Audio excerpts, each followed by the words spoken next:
Iceland model in policing system.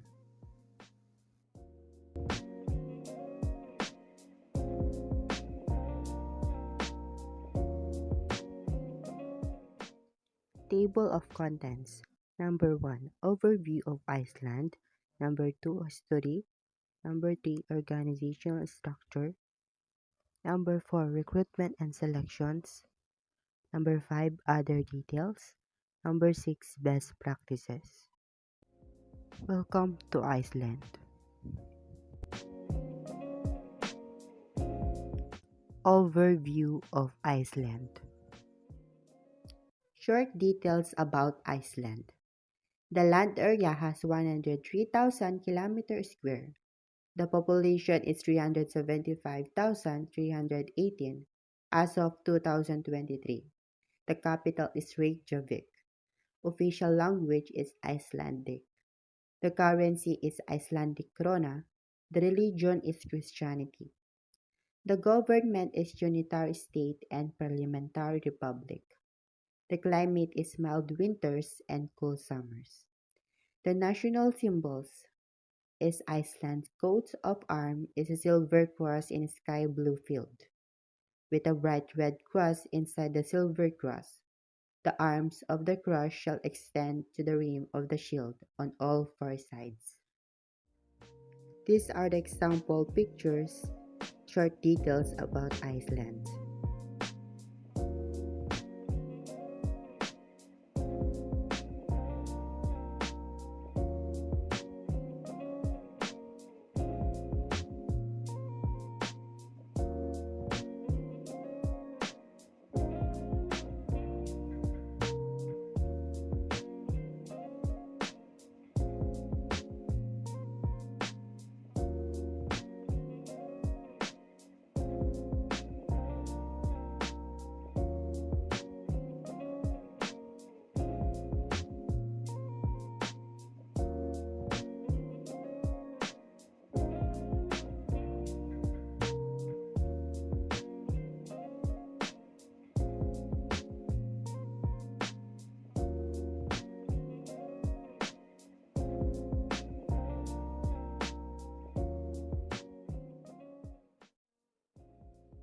For the overview of Iceland police system, the country is Iceland.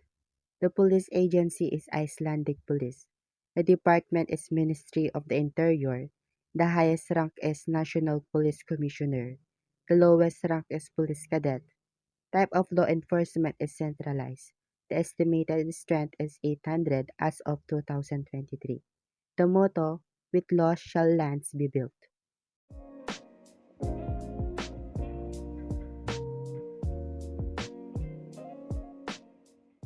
Brief history of Iceland. In the year 1803, Iceland's first police force was created. In the year 1845, the police force was formally established as the Lögreglan or law enforcement.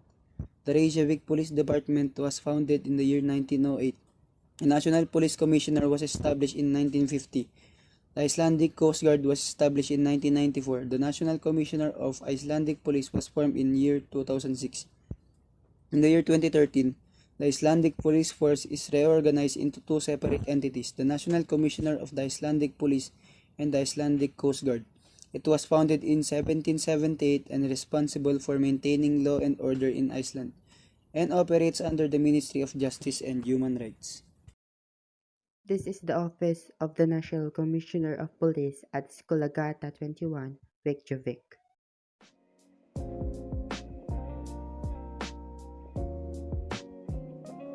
For the organizational structure, the National Commissioner of the Iceland Police is the highest-ranking police officer. The National Commissioner is responsible for the overall operations of the police force. The Commissioner is supported by a Deputy Commissioner. The Icelandic Police Force is divided into 4 geographical regions. Each region is headed by a Regional Commissioner. Each Regional Commissioner is responsible for the operations of the respective region. Organization of Icelandic Police. All police activities in the country are operated by the state under one control. The Minister of Justice is the supreme commander of the police. The National Commissioner administers the police under authorization of the minister. And this is the example chart of a structure of the police in Iceland. Operations.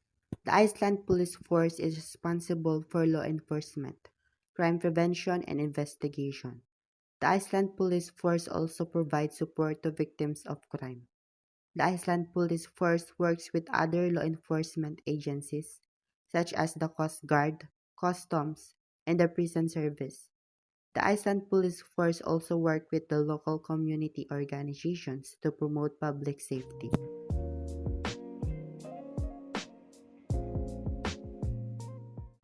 The recruitment is must be 18 to 27 years old, must be Icelandic citizen, must be physically and mentally fit.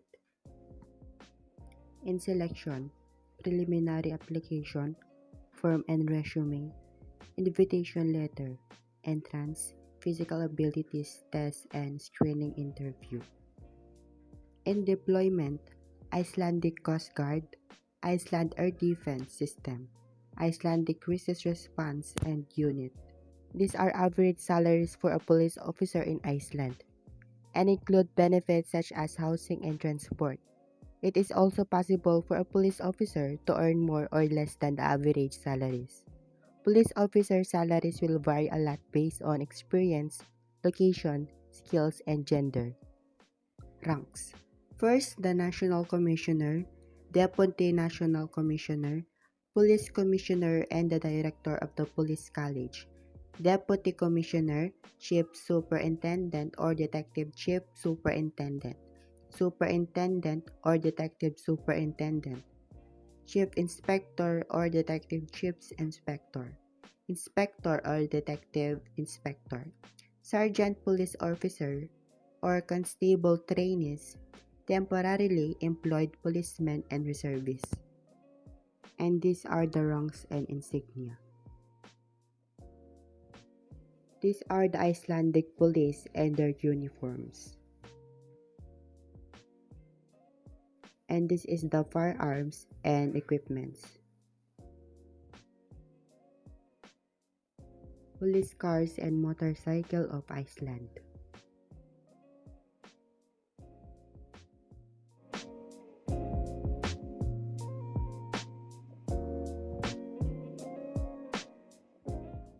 Best practices of Iceland police system. The respect human rights and civil liberties of all citizens. Strictly adhere to the law and enforce it with fairness, impartiality, and respect.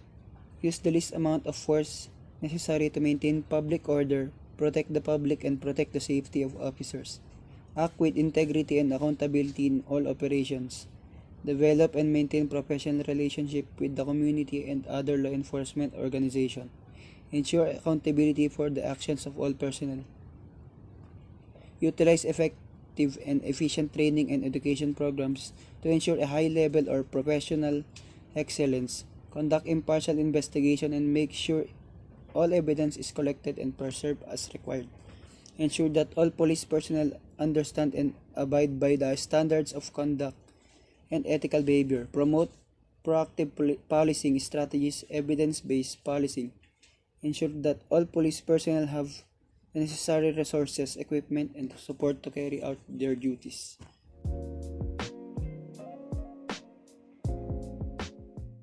Icelandic police, responsible for law enforcement throughout the country, except in Icelandic territorial waters which fall under the jurisdiction of the Icelandic Coast Guard.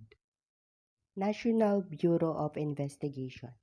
NBI is responsible for the investigation of all major criminal offenses in the Reykjavik area and assists other police districts in the country in technical matters and in serious and difficult cases. NBI is in charge of the Icelandic National Central Bureau or NCB of Interpol. Crime in Iceland. Violent crime was virtually non-existent. People seemed relaxed about their safety and that of their children to the point where parents left their babies outside and unattended. Crime in Iceland when they usually do not involve firearms, though Icelanders own plenty of guns. In the first 10 years of the court, roughly 90% of all cases were settled with a fine. Property crimes are more dominant than crime against person. Reason for having low crime rate in Iceland. No class system. 97% of Icelanders describe themselves as middle class, so as a class system is barely existent, which reduces jealousy and crimes associated with poverty. Children have equal opportunities for education and go to the same schools. An egalitarian nation. Iceland is also the number one in gender equality and was the first country in the world to elect a female president in 1980. Vigdis Finnbogadóttir. The LGBT community is also respected, and the first openly gay prime minister, Johanna Sigurðardóttir, was democratically elected in 2009. Iceland does not also have an army, navy, or air force. The Icelandic police does not carry guns. The only officers permitted to carry firearms are on a special force called the Viking Squad, and they are seldom called out. One man has been shot by the police, ever. Plenty of guns but very little violent crime. In spite of high rate of civilian gun ownership, Iceland still has one of the lowest crime rates in the world with a murder rate of 0 to 1, 5 per year, none that involve a firearm. The first design used as a police crest in Iceland was a hand with an eye in the palm. Its origin lies in the Middle East, going back to the time of the Old Testament or possibly earlier, symbolizing the presence of a divinity. The hand is hand of judgment, help and protection, and the eye is the all-seeing eye, even watchful and protective. The symbols are known in Christian tradition. Originally, they were separate, the eye being first shown on the palm of the hand in the 14th century. At first, the hand was vertical. Later, it was shown in the horizontal position as on the buttons of uniforms of both the Danish and Icelandic police. New police uniforms were adopted in 1930 with a new symbol. It is a six-pointed star in the center of which is a shield covering two crosswords, with the police motto, Meo logum scalan bija, or law makes our land habitable. This star was the idea of the Reykjavik police commissioner at the time, Herman Jonasson, and was drawn on his instruction by the draughtsman Bjorn Bjornsson. And this is the end of our presentation regarding the topic about Iceland. Thank you.